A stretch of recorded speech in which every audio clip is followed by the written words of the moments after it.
Hey everybody, it's Jason Blaha here, and once again it's time for an upper body day, and I'm very happy with today's workout. Everything went good, everything went pretty much as planned. I decided to take my training max up 10 pounds today, and watching this you guys can see I did a 3-second pause. This is all flat back. I could have got this for a triple, and that's pretty much what we want out of our training maxes, and I try to tell this to people.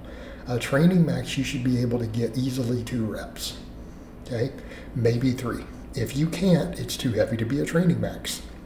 And what we want out of that are perfect reps. So in that case, because I'm benching for my chest right now, and I just want to maintain enough neural drive that if I do jump over and power lift, I can still do my big 3 heavy.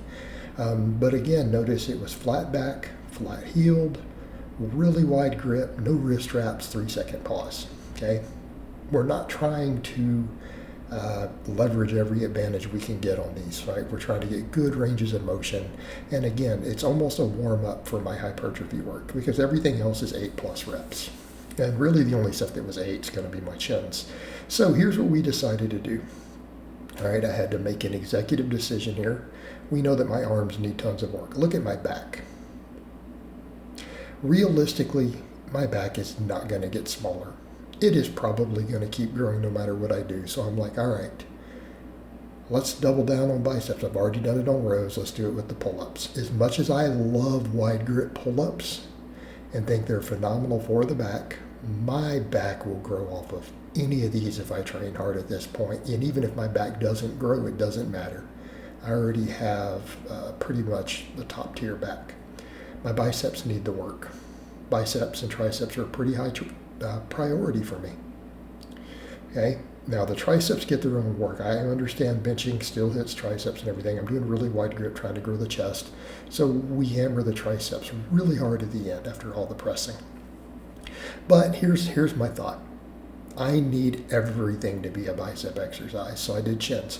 Funny enough, did you guys notice I'm not any stronger on chin-ups than wide grip pull-ups? If anyone counted the reps, what did I get last time on weighted pull-ups, wide grip? I got 3 sets of 8 with that same weight. I just did a chin-up. Chin-ups, guys, these are supposed to be way easier. I think, again, this displays how disproportionately strong my lats are compared to my biceps. Then when I go to a chin-up, and most people are considerably stronger, I am not 1 rep stronger. Now, for anyone who wants to talk about my range of motion, notice these are dead hang reps near the end. That tells you everything about where we're at. Okay? We just take these as far as I can. Main thing, though, is still getting that stretch at the bottom. But here's what we're going to do. We're going to do chin-ups. We're going to do Yates Row, so underhand grip. And we're going to do curls every upper body workout. The curls, I'm going over to the straight bar only for now. I need that supine. I need my biceps to grow. I don't have problems with my forearms and stuff anyways. All right, benching, really happy with this. These sets were hard in the last set. You guys notice I grind the last rep. These are 0 rep and reserve sets, right? Maybe the first set it was 1, then after that they're getting real tough. So again, after doing a fairly heavy single, 245 for 10s is all I can handle. And I don't know how to stack this up compared to, you guys remember when I benched 365 with the pause and everything. I don't know how to stack it up because I had an arch, a slightly closer grip, wrist wrap. I don't know. But back then I was only doing, 250 for 10s. So it's kind of hard to really compare. I don't know. Maybe I could bench 365 with this current setup. I don't know. Right? Really don't know. And I'm not that worried about it. I just want to keep growing my chest. And keep in mind, guys, I do need my chest to grow. It's not like, even though arms are a priority, we don't want lats and pecs and stuff to grow. What I've realized is that I don't need a lot of shoulder work. And that's where I've decided, look, I don't need the delt work. I've been throwing some in, but really, I feel like my pressing and pulling keeps my shoulders where they're at. Arms, arms, arms, arms, arms, arms, arms. All right, the first set of incline, this one felt a little goofy. I felt like I gripped it a hair too close.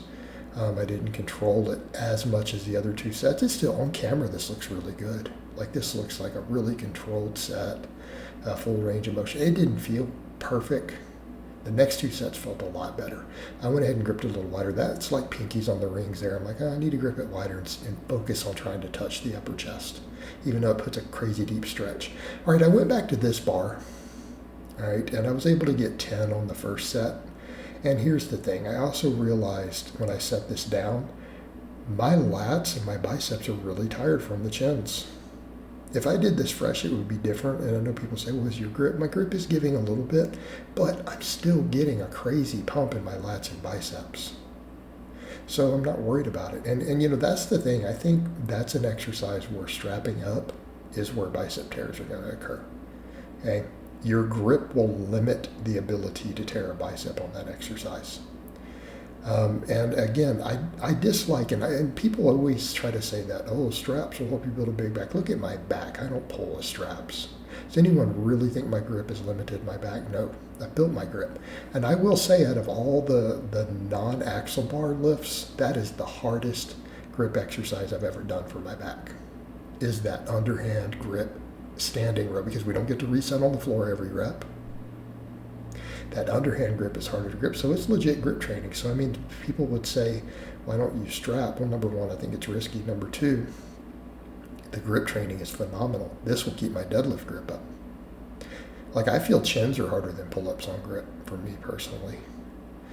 But these last two sets, I had to set it down in the middle, and that's okay, because it still worked everything. Like, I felt tremendous lat and bicep pump, even though my forearms and grip were struggling. The resets allowed me to still get in there and get those deep fibers. So super happy with it.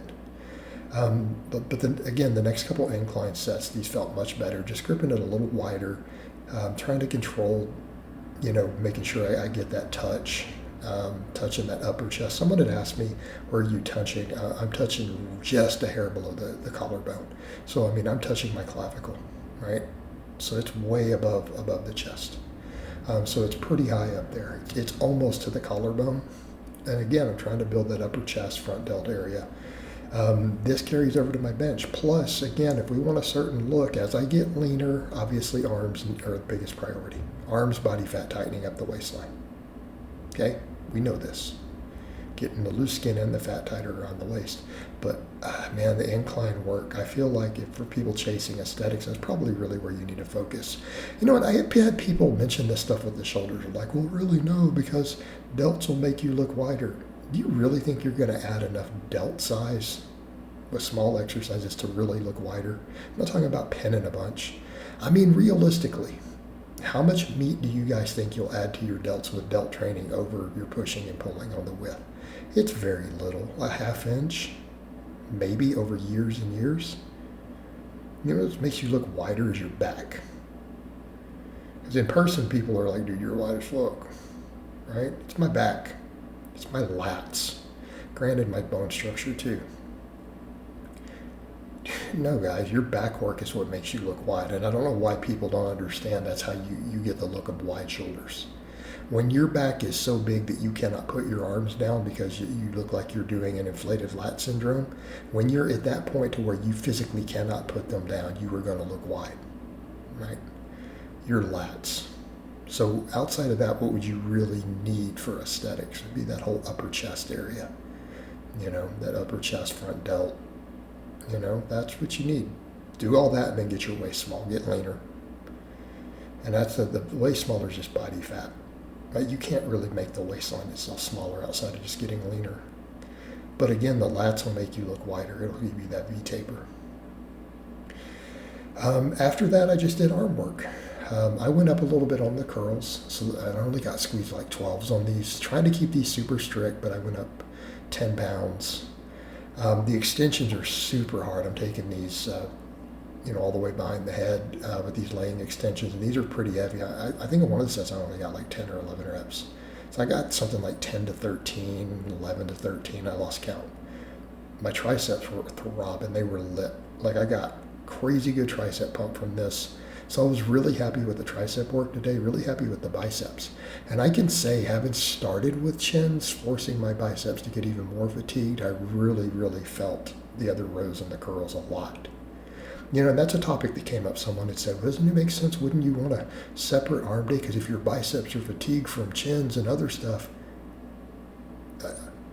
how are they going to get worked on curls? And it's like, using that logic, you would never do multiple sets of curls either. Why?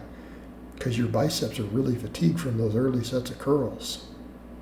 Like, fatigue is how muscles grow. Like, dude, I don't think people seem to grasp this. If a muscle is tired from the multi-joint movements and it forces you to have to go a hair lighter on your isolation movements, that's a good thing. That means that you are really working the hell out of those muscles. And when people say the other, it's like, do you not understand it's multiple sets and exercises that build a muscle? Of course, your last exercise is always going to be weaker. Does that mean you're not stimulating anything? No, it means you did a ton of work, or those muscles. So that is the idea. So for me, the whole day is a bicep day, right? I mean, obviously triceps because of the pressing, but the tricep heads are a little different. They're a little more complicated, right? Because I am doing pressing versus extensions early on. But yeah, I mean, at this point, every one of these supersets I do has a true bicep exercise, because now that I'm doing chins, that is a legit bicep exercise. The pull-ups, we could argue, aren't. Those underhand grip rows, those Yates rows, absolutely a bicep exercise. And then we finish up with a strict curl with the barbell forcing us into that supine position to where we cannot break from it. Okay, and as much as I like the other stuff for brachialis and forearms, look, I've got to double down on hammering those biceps. Right?